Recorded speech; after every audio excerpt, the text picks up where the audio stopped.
감사하겠습니다. 네, 자, 사무엘상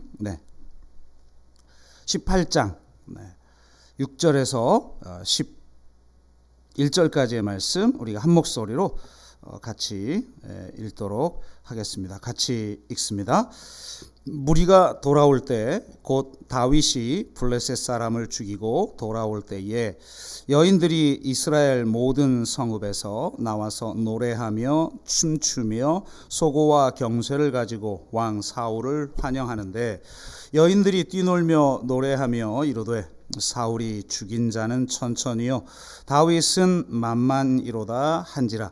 사울이 그 말에 불쾌하여 심히 노하여 이르되 다윗에게는 만만을 돌리고 내게는 천천만 돌리니 그가 더 얻을 것이 나라 말고 무엇이냐 하고 그날 후로 사울이 다윗을 주목하였더라.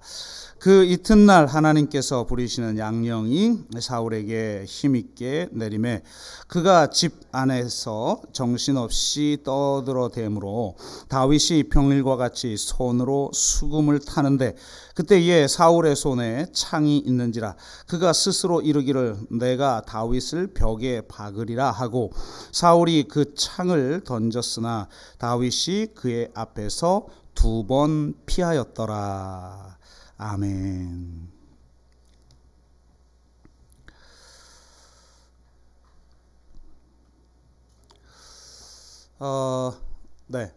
그 화면을 조정하지 않아도 그 PPT 그냥 전환해서 전면으로 한번 보여주시면 되겠는데요. 지난번에 재미로 현대판 7대 죄악을 앱 아이콘으로 설명한 그림을 한번 보여드렸는데요. 다시 한번 보여드려 볼까요? 네, 한번 보여줘 보십시오. 네, 그 7개 중에 제일 오른쪽 위에 오른쪽에 있던 인스타그램은 질투, 시기 이것을 상징하는 것으로 나와 있죠. 네, 됐습니다. 그런데 이 최근에 인스타그램과 관련하여서 대형 사고가 터졌습니다. 페이스북이 자체 연구를 통해서 자회사인 인스타그램이 청소년의 정신건강에 유해함을 파악하였음에도 불구하고 이윤 추구를 위해 이를 묵살했다는 내부 고발이 최근에 나왔죠.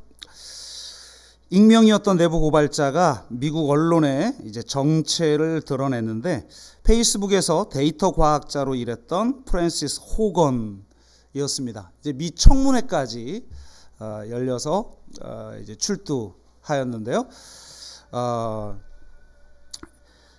그의 내부 고발로 인해서 페이스북이 창사 이래 최대의 위기를 맞고 있다고 그러죠. 그래서 타임지, 오늘 지금 화면에 잠깐 보여주고 있는 것 보면 타임지에서도 아예 카바 스토리로 다루고 있을 정도입니다. 네. 뭐 주가가 한 5% 정도 하락했다고 그러고, 주커버그의 재산이 8조 원이 증발했다고 그러죠. 저도 증발해봤으면 좋겠어요. 증발할 돈이라도 좀 있으면 좋겠는데, 증발한 게 8조 원이랍니다. 뭐 이런 정신건강에 해롭다라는 연구 결과를 은폐시킨 그 정도겠습니까? 실제로는 이런 페이스북의 알고리즘을 통해서 분열을 조장하고 특별히 가짜 뉴스들을 더 전면에 내세우게 만드는 그런 잘못들을 범하고 있죠. 뭐 다 알고 있는 사실인데 이제 내부 고발자가 나와서 이걸 폭로를 해버렸습니다. 그런데 뭐 여러 주제를 이야기할 수 있겠지만 인스타그램이 왜 도대체 청소년 건강에 유해할까? 그건 바로 아까 7대 죄악에서 이야기한 것처럼 질투를 유발하기 때문에 그렇죠. 제가 얼마 전 설교에서 인스타그램에는 절망이 없다라는 책을 소개했는데요. 책 제목처럼 인스타그램에는 절망이 없죠. 온갖 화려한 이미지들만 존재합니다. 사람들은 인스타에 자랑할 만한 이미지들만 올리죠. 그러니까 인스타그램의 세계는 마치 천국과 같아요. 환상적인 이미지들로 이루어져 있죠.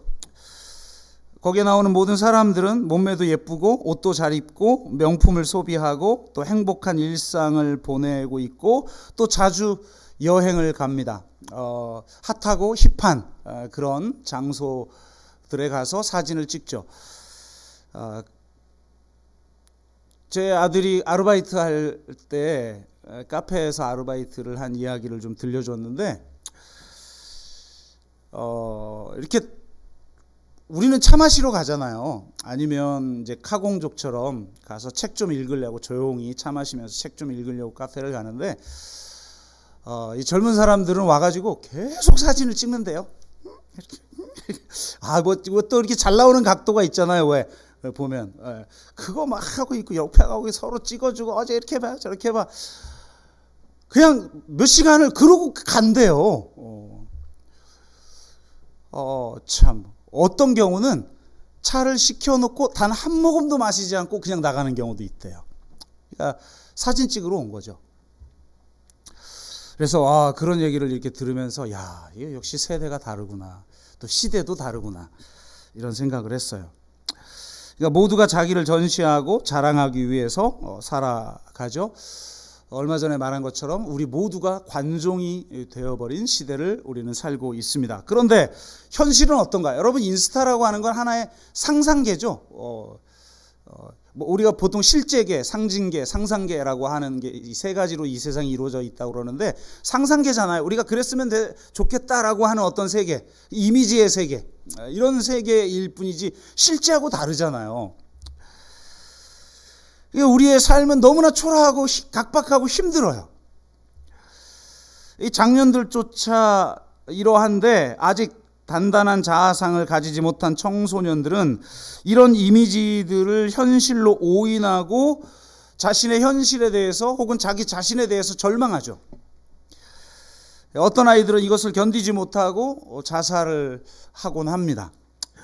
스마트폰이 탄생한 해부터 청소년의 자살률이 급격하게 증가했다는 연구 결과도 있습니다. 자살 충동이 커지는 것만이 문제가 아니죠. 질투는 타인을 혐오하거나 공격하도록 만들어요. 그렇기에 시기와 이 질투야말로 현대사회에서 가장 강력한 그런 죄라고 할 수가 있을 것 같아요. 저는 개인적으로 현대병이 바로 이 시기와 질투가 아니겠는가? 전통적인 가장 중요한 죄가 교만이라고 한다면, 이 교만의 뿌리를 두고 있으면서 현대적인 어떤 증상으로 나타나는 가장 강력한 죄가 바로 이 시기와 질투다라는 거죠. 도로시 세이어즈는 죄를 차가운 죄와 뜨거운 죄로 나눕니다. 뜨거운 죄는 정욕과 분노 같은 죄이고, 차가운 죄는 교만, 시기, 나태 같은 죄이죠. 뜨거운 죄는 죄로 인정하기 쉬운데 차가운 죄는 죄로 인식되지가 않죠. 현대교회는 뜨거운 죄를 더 심각하게 다룹니다. 하지만 예수님은 실제 성경을 보면 이 차가운 죄를 훨씬 더 심각하게 다루고 계심을 볼 수가 있죠. 뜨거운 죄보다 실상 차가운 죄가 개인과 공동체를 더 치명적으로 무너뜨리기 때문에 더 파괴적인 죄인 것이죠. 그런데도 사람들은 이게 뜨거운 죄만을 죄로 인식하는 경향이 있고, 또 이 뜨거운 죄야말로 굉장히 강력하다라고 생각합니다. 그렇지만 실제로 보면 이 7가지 죄악 중에 가장 강력한 죄를 꼽으라면 어쩌면 이 시기가 꼽힐 수도 있죠. 잠언서 14장 30절은 이렇게 말합니다. 시기는 뼈를 썩게 하느니라. 와, 뼈를 썩게 만들 정도로 이 시기는 이렇게 강력해요.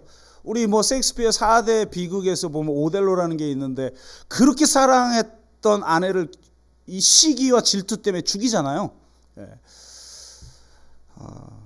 그 정도로 강력한 죄다.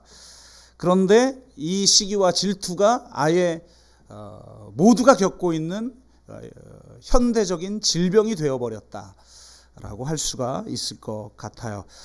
그래서 오늘 우리는 이 시기의 문제를 통해서 우리의 내면들을 좀 들여다보고 어떻게 이 현대병을 이겨낼 수 있는지를 함께 나누기를 원합니다.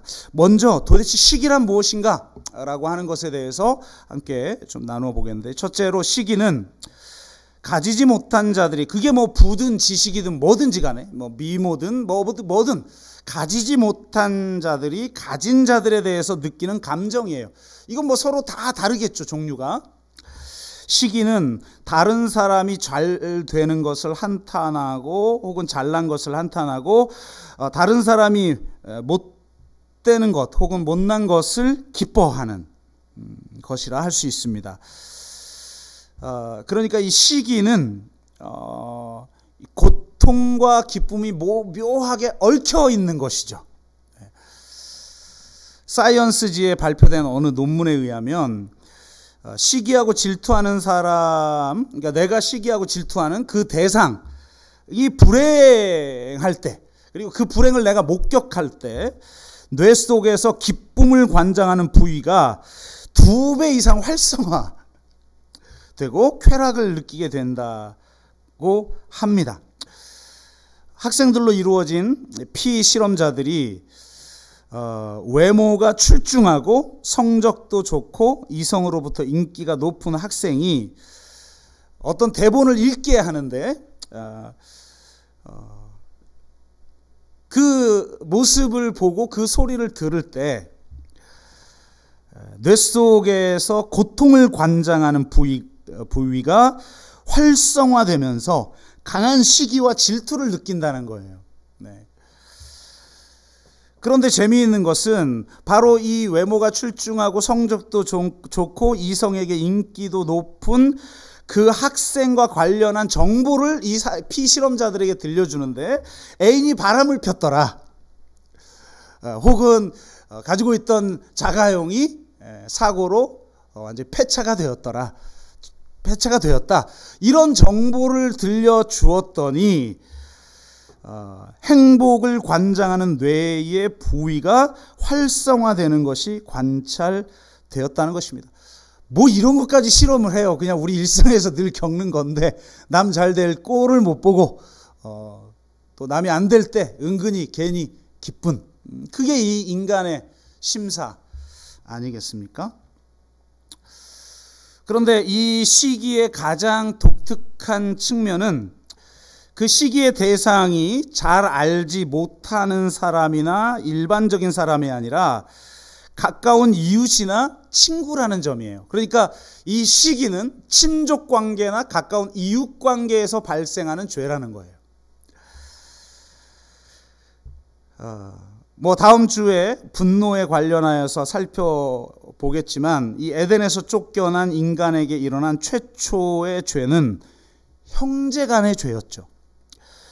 형 가인이 하나님께서 아우 아벨의 제물만을 받으신 것에 대하여 시기하고 질투하여 결국은 죽이기까지 하는 그런 장면이 나오죠. 창세기에 보면 또 요셉과 형제들의 이야기가 나오죠. 야곱이, 그 아버지 야곱이 요셉을 편애하자 질투를 느낀 형제들이 그 요셉을 죽이려고 하는 이야기가 나오죠. 그러니까 멀리 있는 사람들이 잘 나가거나 잘난 건 내에게 그렇게 크게 문제가 되지는 않아요. 물론 좀 부럽긴 하겠지만, 그런데 이 시기심을 불러일으킬 정도로 강력한 감정을 불러일으키는 건 바로 나에게 가까이 있는 사람들이 잘 되거나 잘난 것이죠. 내 자녀는 떨어졌는데, 박 권사의 자녀는 대학 입시에 떨어졌는데, 이 김 권사의 자녀는 서울대에 붙었다, 이러면 시험에 들어 교회를 떠나게 되는 그런 놀라운 역사가 일어나게 되죠.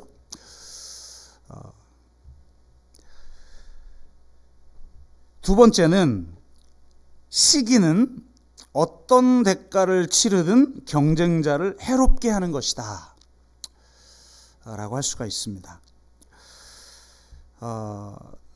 단순히 값진 무엇인가를 갖고 싶은 마음, 이것이 시기가 아니라 다른 누군가가 그것을 가지고 있는 것 자체를 견딜 수 없어 하는 마음인 것이죠. 이걸 좀 더 자세히 들어가기 위해서는 시기와 질투를 좀 나누어 볼 필요가 있는데요. 아리스토텔레스는 이렇게 말했어요. 질투는 이웃이 지닌 것을 자기가 소유하지 못한 사실에 대해서 슬퍼하는 것이고, 시기는 자기가 갖지 못한 것을 이웃이 가진 사실에 대해서 슬퍼하는 것이다. 비슷한 것 같은데 차이가 있죠? 뭡니까? 바로 질투란 자기 자신에게 초점이 있다는 거예요. 왜 저 친구에겐 있는데 내게는 없지? 이런 거죠. 질투는 때로 상대방처럼 되고 싶은 마음과 의지를 불러일으키고 경쟁심을 유발하여서 열심을 내게 하는 동력이 되기도 합니다. 그런데 반면 시기는 초점이 상대방에게 있어요. 왜 나에게 없는 것이 저 친구에게는 있지? 이런 거죠. 동료에게 어떤 좋은 것을 보면 단지 그 사실 때문에 불편한 겁니다. 시기는 초점이 다른 사람에게 있기 때문에 그 누군가가 잘하는 것을 보면 끌어내리고 싶고, 누군가가 좋은 것을 가지고 있으면 빼앗고 싶은 것, 이것이 시기인 것이죠. 심지어는 이것이 피학적인 양상으로까지 드러난다라는 것입니다. 이게 참 인간의 교묘한 심리인데요. 유대인의 민담에 이런 게 있다고 그래요. 욕심 많은 친구가 있고 시기심 많은 친구가 있어요. 그런데 이 두 친구에게 천사가 찾아와서 이제 서로 이제 경쟁자잖아요. 내가 너희에게 선물을 주겠다. 그런데 조건이 있다. 너희에게 주는 것의 2배를 경쟁자에게 줄 것이다. 뭐 이따위 규칙이 있습니까? 그런데 여러분 생각해 보세요. 잘 생각해 보세요. 아니, 상대에게 2배가 주어지든 말든 나에게 없던 게 주어지는 거 아니에요. 요즘 오징어 게임 인기인데 7가지 죄악 중에 한번 다룰 일이 있겠나 라는 생각이 드는데 456억 그걸 나에게 준다고 생각해 보세요. 2배면 얼마죠? 하여튼 그냥 대충 1000억이라고 칩시다. 상대방에게 1000억이 생기든 말든 중요한 건 나에게 없던 456억이 주어지는 거 아닙니까? 얼마나 좋아요. 그런데 상대에게 2배가 생긴다는 사실 때문에 서로 말하지 못하는 거예요. 서로 말하지 못하니까 천사가 그럼 나 간다.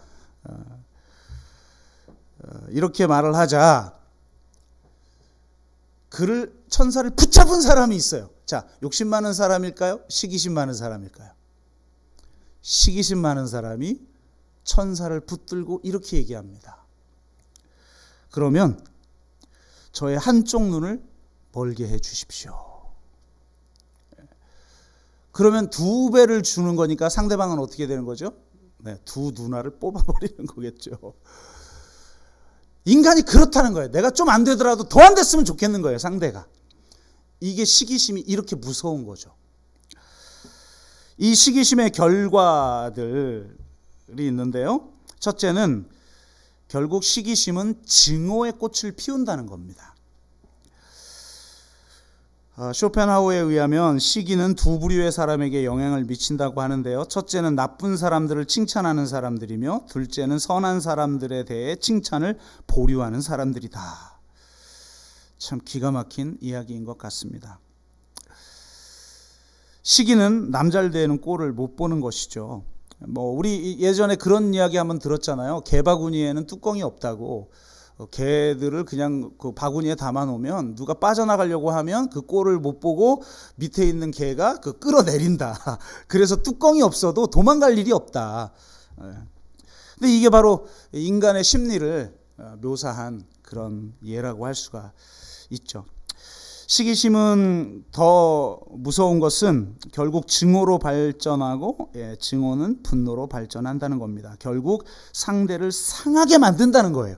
시기심은 그냥 서로 시기하고 질투하는구나 이렇게 끝나는 게 아니라 어떻게든 상대에게 피해를 끼치고 싶은 거예요. 그래서 이걸 가인 콤플렉스다. 동생마저도 결국 죽여야 하는, 이게 이제 시기의 무서움이다라는 거죠. 시기심의 마음을 갖게 되면 편집증이 나타나요. 오늘 본문을 보세요. 여인들이 자신보다 다윗을 더 칭찬하죠. 참 여인들도 속도 없어. 없는 자리에서 그러면 괜찮은데, 이거 사울도 있는데 그 자리에서 사울은 천천히고 다윗은 만만이라고 하면 어떡합니까? 어떡하겠어요? 근데 민중들은 솔직한 거를. 그런데 그때부터 이 성경이 참 재밌는 게 그때부터 다윗을 주목했다는 거예요. 다윗은 주목할 수밖에 없는 인물인데다가 사울이 최고 사령관으로 발탁한 인물 아닙니까? 자기 바로 옆에 두고 자기가 힘들 때 옆에서 또 수금을 타게 한 사람 아니에요.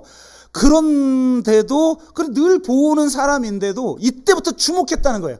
그러니까 이때부터는 시기심이 작동을 해가지고 편집증의 증상이 나타났다는 거예요. 시기는 오직 그 시기의 대상에 모든 에너지를 집중하게 만들어버리죠. 그래서 스스로 그 시기의 대상을 중요한 인물로 만들어버려요. 이게 안타깝죠. 그리고 상대를 의심해요. 8절에 보니까 그가 더 얻을 것이 이 나라 말고 무엇이냐. 이렇게 인기가 있으니 이제는 내 왕권까지 찬탈해버리겠지라고 의심하는 거예요. 참 안타까운 일이죠. 시기심을 갖게 되면 편집증에 빠지게 되고 모두가 비밀 보고 위장동맹, 배신의 전문가들로 보이는 거죠. 다. 뭔가 지금 술수를 꾸미고 있구나 이렇게 보이는 거죠. 그러니까 이 시기심, 마음이 왜곡된 사람들의 눈에는 항상 상대가 문제가 있는 거예요. 그런데 참 무서운 것은 바로 이런 시기의 마음에 악한 영이 역사한다는 겁니다. 야고보서 3장 14절에 16절에 보면 이렇게 말하죠. 너희 마음속에 독한 시기와 다툼이 있으면 자랑하지 말라. 이러한 지혜는 세상적이요 정욕적이요 마귀적이니 시기와 다툼이 있는 곳에는 혼란과 모든 악한 일이 있음이라. 세상적이고 정욕적이고 마귀적이라는 거예요. 그러니까 이 악한 영이 이 시기심의 마음에 역사하여서 결국은 다윗을 죽이려고 하기까지 만든다는 겁니다. 이게 무서운 것이죠. 시기로 끝나는 게 아니라 반드시 증오로 전환이 된다. 두 번째, 시기하는 사람에게는 결코 기쁨이 없다라는 거예요. 왜냐하면 자신 안에 있는 이 울화를 감추는데 에너지를 다 쓰는 거예요.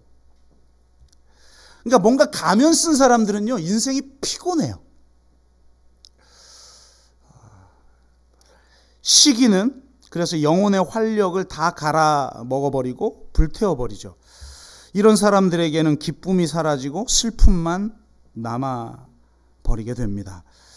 제가 이 7가지 죄악에 대한 개론적인 이야기를 먼저 말씀드리고 하나씩 지금 다루고 있는데, 개론적인 이야기를 할 때 처음으로 이 7가지 죄악이 언급되었을 때는 8가지 죄였다.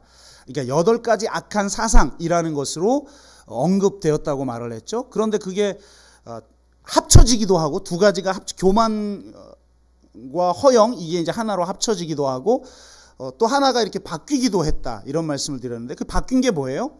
슬픔이 시기로 바뀌죠. 그러니까 이게 참 재미있는 대목인 것 같아요. 슬픔과 시기는 같은 것인데 이 시기의 문제가 훨씬 더 중요하게 나중에는 이제 정착이 됐다는 거죠. 그러니까 왜 이렇게 바뀌었을까? 왜 이렇게 항목이 바뀌었을까를 연구한 학자들은 대부분 이렇게 말을 해요. 그러니까 처음 8가지 악한 사상에 대해서 언급한 사람은 은둔수도사라였다는 거예요. 그러니까 홀로 살 때 가장 힘들었던 게 뭘까?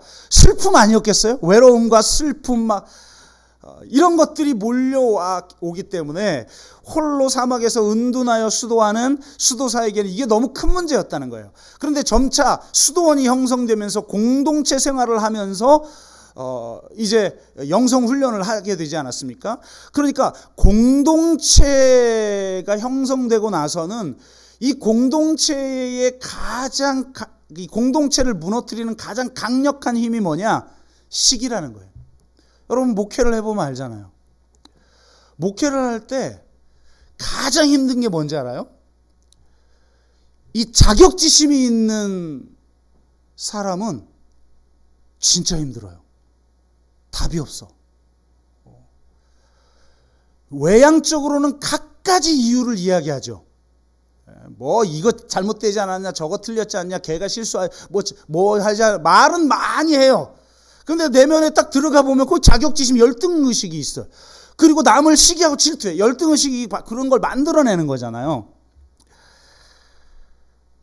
이게 참 답이 없어요. 답이. 그러니까 그래서 슬픔을 이 시기와 질투의 문제로 바꿔버린 거죠. 7가지 심각 이 대죄예를 시기로 바꿔버린 거예요. 그러니까 이렇게 해석을 하죠, 학자들은. 그런데 저는 가만히 생각해 봤어요. 왜 슬픔이 이 시기로 바뀌었을까? 저는 이 공통점이 있는데 시기가 우선적이고 더 근원적인 문제였기 때문이 아닐까? 이런 생각을 했는데요. 슬픔과 시기 모두가 자기에게 없는 것에 집중하는 죄다.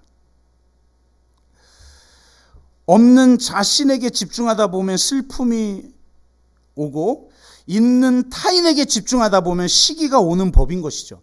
그러니까 둘 다 자기에게 없는 것을 인식할 때 오는 것이라는 거예요. 타인이 그걸 인식하게 한 거죠. 이때 시기가 발생하는 거죠. 그러니까 비교에서 오는 첫 번째 감정이 바로 시기라는 겁니다.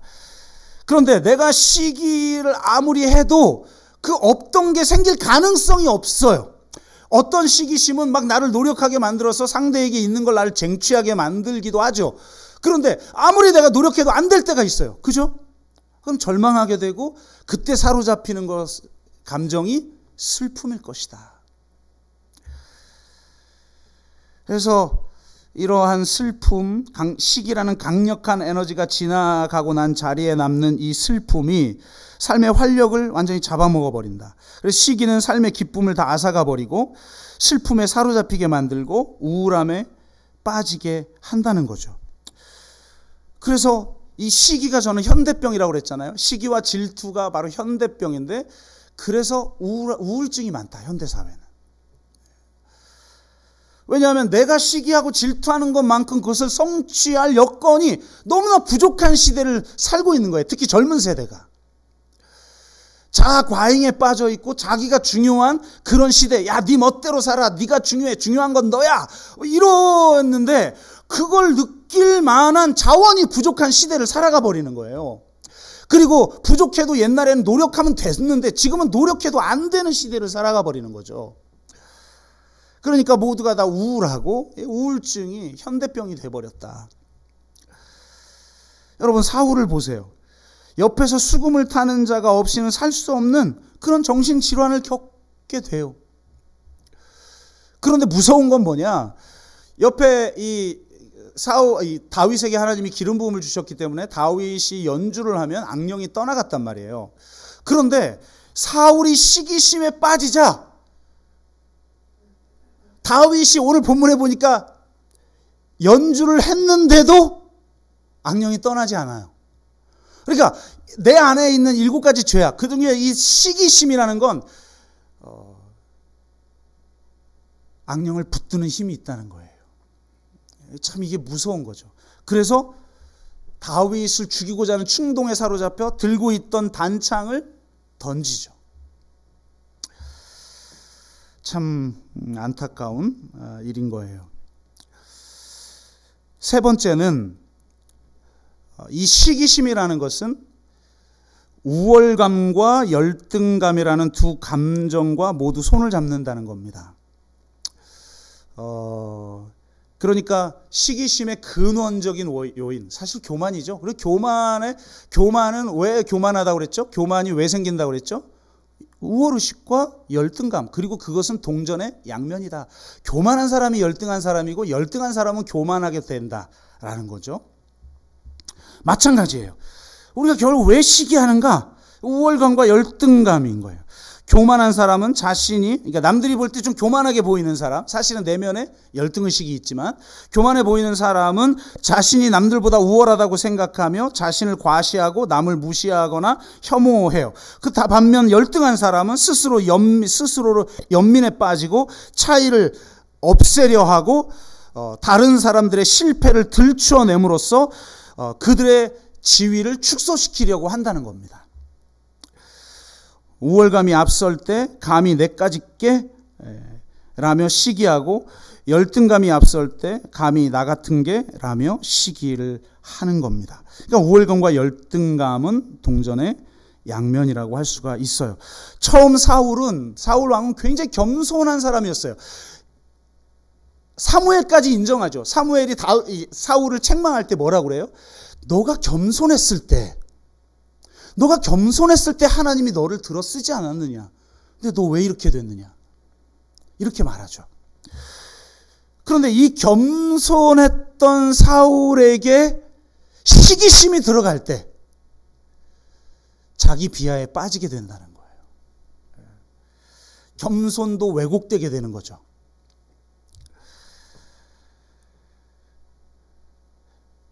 영화 아마데우스 이야기 많이 하잖아요. 살리에르가 천재 아마데우스 모차르트를 발견하고 나서 시기심을 느끼는 거죠.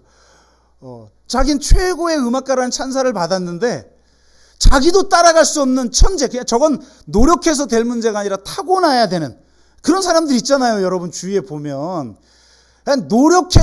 노력도 사실은 유전자고 노력을 잘하는 유전자가 있고 노력을 잘 못하는 유전자가 있잖아요. 그렇다고 모든 걸 유전자 탓할 수는 없지만 개인의 책임이라는 게 존재하지만 또한 타고나는 게 있죠. 그릇도 타고나잖아요. 황새와 뱁새가 보면 있어요. 그런데 황새 따라가려다 가랭이 찢어지고 그렇게 살 필요가 없어요. 자기 그릇대로 살면 됩니다. 그릇은 하늘이 정리하지만 정도는, 그 그릇을 채우는 정도는 우리의 노력에 의해서 결정되는 거예요. 그런데 도저히 노력해도 안 되겠는 아마데우스에 대해서 시기하기 시작하니까 견딜 수 없는 거죠. 견딜 수 없는 거예요. 결국은 모차르트를 죽일 계획을 짜잖아요. 그러니까 내가 최고의 음악가라는 우월감과 열등의식이 함께 버무러져서 결국은 모차르트를 죽이게 됩니다. 더 무서운 것은, 더 무섭다라기보다는 또 하나의 측면은 그렇게 됨으로써 결국은 자기 자신 안에 있는 가능성을 제한해 버린다는 거예요. 여러분, 사울도 대단한 사람이었어요. 첫 번째 왕으로 꼽힌 사람이에요. 이스라엘 전체 남성들 중에 최고의 남성으로 뽑힌 사람이에요. 외모가 준수했고 키가 다른 사람들은 월등했어요.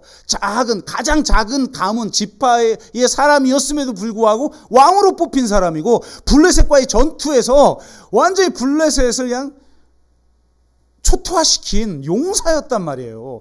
그러니까 그런 아버지 밑에 아들 요나단이 태어났고 요나단이 정말 용사잖아요. 자기 칼 든 사람 둘 데리고 와서 블레셋을 쑥대밭을 만든 용사였단 말이에요. 그런 사람인데 그런 어마어마한 사람이 다윗을 보면서 시기에 빠지느라고 다윗을 죽일 생각을 하느라고 악한 영에 사로잡혀 정신질환에 사로잡혀 살아가는 참의 안타까운 모습. 그리고 심지어는 다윗을 두려워하기까지 해요. 12절, 15절, 29절 세 번이나 나와요. 다윗을 두려워했다. 그러니까 한마디로 쫄장부가 되어버린 거죠. 그런 위대한 사람이, 한 나라의 왕으로 뽑힐 정도의 사람이 쫄창부가 되어버리는 거예요. 아니, 다윗은 만만이고 나는 천천이면 어때요? 천천이나 되면 감사한 거지. 남들은 1대1 싸움에도 지는데.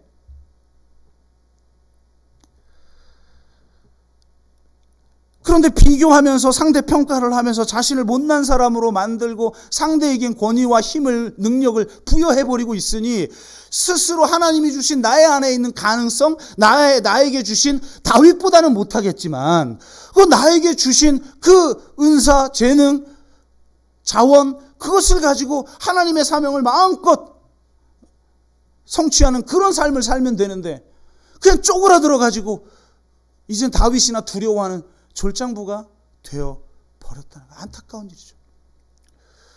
여러분, 초안지에 보면 이 한 나라를 통일한 왕이 유방이잖아요. 근데 이 유방이 왕이었고 총사령관이 누구였냐면 한신이었다면, 그 적벽대전으로 유명하고 그 배수진으로 유명한.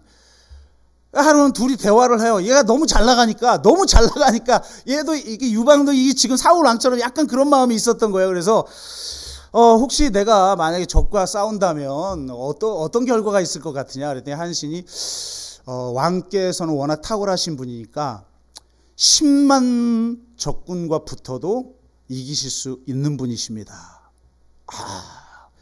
그래서 그럼 자네는 어떤가? 저야 뭐 100만 명과 붙어도 이기는 사람이죠. 이렇게 대답을 했대요. 그러니까 약간 속으로 좀 꼬운 마음이 들었겠죠. 그러면 자네가 더 뛰어난 사람이라는 말인가? 그랬더니 한신이 기가 막힌 말을 하죠. 아니요, 왕께서는 자신보다 뛰어난 사람을 부리는 능력을 가진 분이십니다. 아니, 다윗이 만만이고 내가 천천이면 어떠냔 말이에요. 나는 왕이고 쟤는 총사령관인데 그를 부릴 수 있는 사람으로 하나님이 나를 부르신 거 아닙니까? 자기를 부르신 그 부르심에 만족하고 그냥 오직 믿음으로 반응하면 되는데 그 남하고 비교하고 뭐 나는 지금 뭐 저 제야에 있네, 뭐 이 초라한 화성에 있네, 아니면 저 누구는 잘 나가가지고 지금 서울에 큰 회사 다니는데 나는 여기 화성으로 쫓겨났네. 이 화성이 유배지인가? 왜 그래요 도대체?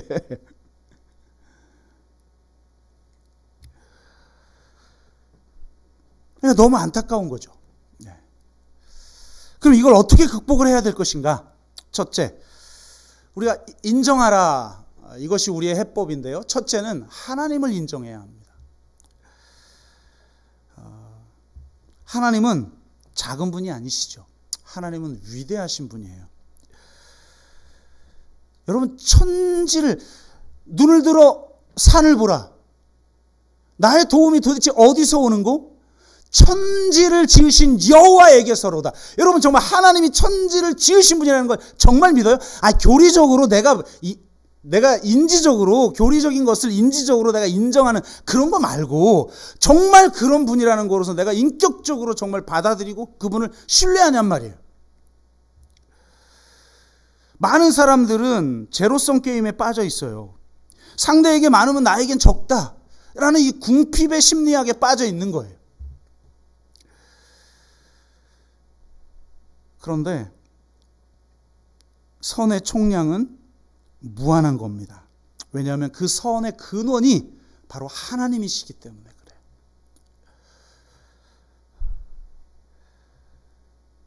결핍의 심리에 빠진 사람들, 남이 잘 되는 꼴을 못 보고 빼앗으려 하고 무너뜨리려고 합니다. 그러나 정말 이 선의 총합은, 하나님의 은혜의 총합은, 하나님이 주신 선물의 총합은 무한하다. 상대가 잘 돼도 그만큼 나에게 주시는 분이시다. 그래서 이 풍성함의 미학을 가져야 된다는 거예요. 빌립보서 4장 19절, 나의 하나님이 그리스도 예수 안에서 영광 가운데 그 풍성한 대로.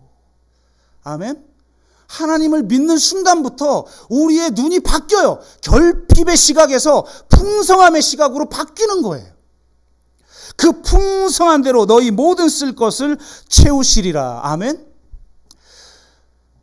이런 믿음을 가지고 하나님이 합력하여 선을 이루신다는 것을 신뢰하며 나아가기를 주의 이름으로 축복합니다. 그러니까 시기심을 이기려면 하나님을 인정해야 돼요. 두 번째, 자기 자신을 인정해야 돼요. 우리는 하나님의 걸작품이에요. 하나님이 사랑하고 하나님이 기뻐하시는 자예요. 하나님이 우리를 존귀하게 여기셔요. 그러니까 진짜 하나님을 만난 사람은 나의 진짜 우리 진면목이라고 하죠. 우리 옛 말로는 내 진짜 모습. 우리 기독교에서는 이걸 하나님의 형상이라고 하는데 이 진짜 모습을 봐요. 하나님이 나를 어떻게 바라보시는지를 통해서 여러분, 인간의 자아는 자신이 소중히 여기는 사람이 나를 어떻게 평가하느냐에 의해서 형성되는 거예요. 이게 심리학이 밝혀낸 진리 아닙니까? 진짜 이 세상을 창조하신 절대자 하나님이 나를 어떻게 평가하고 어떤 시각으로 바라보는가를 내가 한번 봐야 돼요. 그냥 교리 공부를 한다고 되는 게 아니에요. 그것이 내 안에 있는 열등의식을 해결해 줄 수 있는 게 아니에요. 진짜 하나님을 만나서 하나님의 시선, 하나님의 목소리를 들어야 돼요. 이는 내 사랑하는 자요, 내 기뻐하는 자라고 하는 그분의 음성이 내 존재를 새로운 피조물로 바꿔버려야 돼요. 여러분, 자존감이라는 게 뭐예요? 자존감 수업이라는 책에 보면 자존감을 이루는 3대 축이 있는데 자기 효능감, 자기 조절감, 자기 안정감이에요. 그러니까 자기 효능감이라면 뭐냐면 내가 쓸모 있는 사람이다. 그러니까 지금 내가 잘 사용되어지고 있을 때 이 자기 효능감이 있는 거죠. 근데 문제는 이 초저성장 시대의 각자 도생의 사회에서는 많은 사람들이 쓰레기가 되는 삶, 이게 지금 현대사회의 가장 중요한 특징이잖아요. 그러다 보니까 쓸모를 못 느끼는 거예요. 그래서 이 자기 효능감이 낮아요. 두 번째는 자기 조절감인데 자기 마음대로 하고 싶은 본능을 의미하는 말이라고 합니다. 우리가 불평 없이 살기 챌린지를 왜 하죠? 내 감정도 내가 내 마음대로 못해요. 내 감정이 누구 거예요? 여러분 거 맞아요? 여러분의 감정이? 근데 왜 내 마음대로 안 되죠? 여러분 거 아니에요. 그러니까 자기 조절감이라는 것은 상황이든 내 마음이든 내가 통제하는 그 통제감, 컨트롤할 수 있는 그 힘.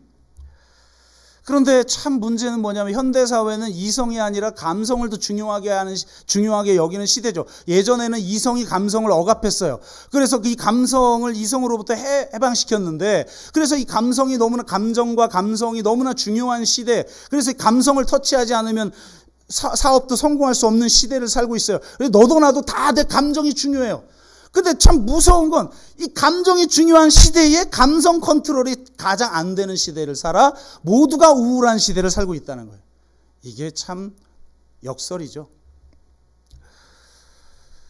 자기 안전감은 안전하고 편안함을 느끼는 능력인데 위험사회요 불안사회인 현대사회를 살고 있는 우리에게 많이 결여된 감성이라는 거예요. 그러니까 이 자존감을 이루는 이 세 개의 축이 모두가 우리가 지금 약하다는 거예요. 그러니까 겉으로 볼 땐 뭐 교만해 보이고 뭐 잘난 척하게 보이고 뭐 그래 보여도 그 내면으로 깊이 들어가 보면 이 세 가지가 낮으니까 자존감이 낮다는 거예요. 그런데 보세요. 이 자기 효능감, 자기 조절감, 자기 안정감이라는 게 채워져야 자존감이 높아지는데 언제 채워지냔 말이에요. 내 환경이 나아지고 내가 성공하고 남에게 인정받고 해야 높아지는데 언제 높아지냔 말이에요. 기독교는 그러지 않아요. 기독교는 자기 자존감이라는 걸 구성하고 있는 이 세 개의 요소가 충족되어진 다음에야 자존감이 높아지는 게 아니라 애초에 근본적으로 자존감을 먼저 딱 때린단 말이에요. 하나님을 만나 내 존재 자체가 내 모든 죄가 사함받고 자기의 생명까지 나에게 내어줄 만한 내가 가치 있고 존귀한 하나님의 그 사랑받고 하나님이 기뻐하시는 존재라고 하는 사실. 내가 무엇을 잘하고 못하고, 내가 얼마나 예배를 많이 드리고 드리지 못하고, 얼마나 헌금하고 못하고, 얼마나 봉사하고 많이 하지 못하고, 또 세상에서 얼마나 높임받고 못하고, 그런 게 중요한 게 아니라 내 존재 자체만으로, 그냥 내 존재 자체만으로 내가 가장 존귀한 자가 되는 거예요. 여러분, 자존심은 상할 수 없어요. 자존심 상해. 자존심이 어때? 상하면 그건 자존심이 아니죠. 그러니까 뭐라고 그랬어요, 제가? 자존심 상해 하지 말고 뭐라고? 타존심 상해. 타인에게 의존하는 마음. 내 가치를 타인에게, 상황에게 의존하는. 스스로도 그런 거죠. 내가 어떻게 하느냐에 의해서 자기 자신을 평가해요. 그러니까 하나님은 그것부터 깨뜨려 버리는 거예요. 그래서 아예 자존감을 충족시키고 나서 그것이 자기 효능감을 높이게 만들고, 그것이 자기 조절감을 높이게 만들고, 그것이 자기 안정감을 높이게 만드는 거죠. 나를 창조하신 그분이 나를 사랑하시고 나를 지켜주시는구나. 자기 안정감이 높아지죠. 우리 가운데 성령을 주셔서 나를 주체자로 살아가게 하시는구나. 그 자기 조절감을 높이시오. 그리고 하나님은 우리에게, 우리가 세상적으로 볼 때 쓸모 있는 자든 없는 자든 상관없이 하나님은 나에게 사명을 주시고 그 사명을 이루실 은사를 주시는 거예요. 아멘? 그래서 자기 효능감을 높이는 거죠. 그런데도 우리는 계속 남을 보고 있어요. 여러분, 토끼와 거북이의 교훈이 뭐라고 그랬어요? 야, 성실히 일하면서 이기고 게으름을 피우면 지고, 그거는 초기 근대 시대나 나오는 교훈이고, 요즘 시대의 교훈은 뭐예요? 그렇죠? 상대를 보지 말고 목표를 보라는 거예요. 상대를 보는 자는 지게 되는 것이고, 목표를 보는 자는 이기게 되는 거예요. 나에게 주신 사명이 뭐냐? 그게 내 인생의 목표죠. 하나님이 나를 무엇을 위해서 살도록 하셨고 부르셨는가? 그리고 그 부르심을 위해서 나에게 무엇을 주셨는가? 그 있는 것을 봐야 되는 거예요. 그러니까 시기심을 벗어나는 가장 강력한 힘이 어디서 나오느냐? 감사에서 나오는 거예요. 왜냐? 감사는 있는 것을 볼 줄 아는 능력이거든요. 근데 다 없는 걸 봐. 남에겐 있는데 나에겐 없는 것만 보니까 내가 못난 것 같고 하찮은 것 같고 별거 아닌 것 같고. 그러지 않습니다. 하나님이 여러분에게 주신 사명을 붙드시길 주의 이름으로 축복합니다. 하나님이 그 사명을 이루시기 위해 여러분에게 주신 그 은사를 바라보시길 바랍니다. 그리고 나에게 그 있는 것에 감사하시길 바라요. 그건 당연한 게 아니에요. 자격 없는 우리에게 자신의 생명까지 주신 그분이 여러분 은혜로 우리에게 주신 것들인 줄로 믿습니다. 아멘. 그래서 시기심을 이기는 방법은 감사다. 세 번째, 타인을 인정하라. 타인도 하나님의 걸작품이에요. 제가 하나님을 폭죽처럼 터지는 기쁨으로 저에게 찾아오신 그 하나님을 인격적으로 만나고 실체적으로 만나고 나왔을 때 첫 번째가 뭐였느냐? 사랑과 긍휼이었어요. 사실 그 수련회에 같이 참여했던 분 중에 내가 아주 꼴도 보기 싫은 인간이 하나 있었어요. 이렇게 말해도 되나? 사역자인데 매사에 비판이야. 매사에 불평이고 너무 잘났어, 자기 혼자. 내가 볼 때 별로 잘난 사람이 아니거든요. 그렇게 보는 나도 교만한 인간인데 별로 잘난 것도 아닌데 저기 뒤에서 혼자 꼬만 병신 같은 것들이 하면서 동료를 막 욕해. 저 어떻게 사역자가 저럴 수가 있지? 내가 피해 다녀야지 하고 그분 막 내가 피해 다녔거든요. 근데 하나님을 제가 만나고 폭죽처럼 터지는 기쁨으로 나를 사랑하시고 나를 기뻐하시는 하나님을 딱 만나고 나서 같은 수련회에 참여한 그분을 봤는데 참 너무 사랑스러운 거예요. 여러분, 상대의 평가는 상대에게 있는 게 아닙니다. 내 마음의 상태에 딱 있는 거예요. 타인을 인정해야 시기심이 없어져요. 근데 인정하는 것에서 가장 중요한 거 축복하는 겁니다. 이거 어렸을 때 제가 들었던 건데요. 신앙생활 처음 했을 때 유명한 일화죠. 영국의 그 찰스 스펄전과 캠벨 몰간과 프레드릭 마이어라고 하는 그 아주 유명한 목사들이 동시대에 목회를 했어요. 근데 여러분 잘 아시는 것처럼 찰스 스펄전이 최고의 설교자였고 어마어마한 몇만 명이 다니는 그 메가 처치가 됐죠. 뭐 캠벨 몰간도 마찬가지고요. 근데 프레드릭 마이어도 탁월한 사람이고 설교도 너무 잘하는데 저쪽 교회는 부흥하는데 자기 교회는 별로 부흥을 못하는 거예요. 뭐 이런 걸 부흥이라고 하는 게 아니라 성장이라고 표현합시다. 정확하게 좀 더 말해서 자기 교회는 별로 성장하지 않는 거예요. 그러니까 너무 막 이게 시기와 질투가 일어나는 거예요. 그러니까 이거 근데 목사가 이런 거에 사로잡히면 안 되잖아요. 그래서 맨날 회개하고 막 눈물 흘리면서 하나님 시기하고 질투하지 않게 하여 주시옵소서. 그렇게 기도하면 좀 시원해졌다가 또 그 사람 소식 들으면 갑자기 막 배알이 꼬여지고 안 되는 거예요. 그러다가 하나님이 깨우쳐 주신 거죠. 그래서 기도하면서부터 뭘 했냐? 축복을 했대요. 하나님, 지금보다 갑절의 능력과 은혜와 축복을 스펄전과 몰간에게 부어 주시옵소서. 그냥 기도할 때마다 그 사람 이름이 떠오를 때마다 주님, 스펄전을 2배의 축복과 은혜를 부어주십시오. 몰간에게 2배의 축복을 부어주십시오. 그렇게 계속 축복하는 기도를 했더니 놀랍게 사라져버렸다는 거 아니에요? 여러분, 타인을 축복할 수 있는 것도 내면의 힘이에요. 내가 얼마나 존귀한 자인지, 내가 얼마나 사랑받는 자인지 알면 축복할 수 있게 되는 줄로 믿습니다. 그래서 정말 이 현대병, 시도 때도 없이 누구와 비교하고 인스타그램을 열고 페이스북을 여는 순간부터 잘나가는 인간들이 보이는 이 시대에 정말 하나님을 인정하고 자신을 인정하고 타인을 인정하여 하나님의 놀라운 사랑과 축복과 은혜를 누리는 저와 여러분 되시기를 주의 이름으로 축복합니다. 기도로 마무리합니다. 하나님 감사합니다. 끊임없이 이 시기와 질투는 우리 모두를 괴롭힙니다. 하나님, 이제 이것으로부터 벗어나 자유하여 정말 하나님을 인정하고 나를 인정하고 타인을 인정하며 축복의 삶을 살아가는 우리 모두가 되게 하여 주옵소서. 감사드리며 예수 그리스도의 이름으로 기도드리옵나이다. 아멘.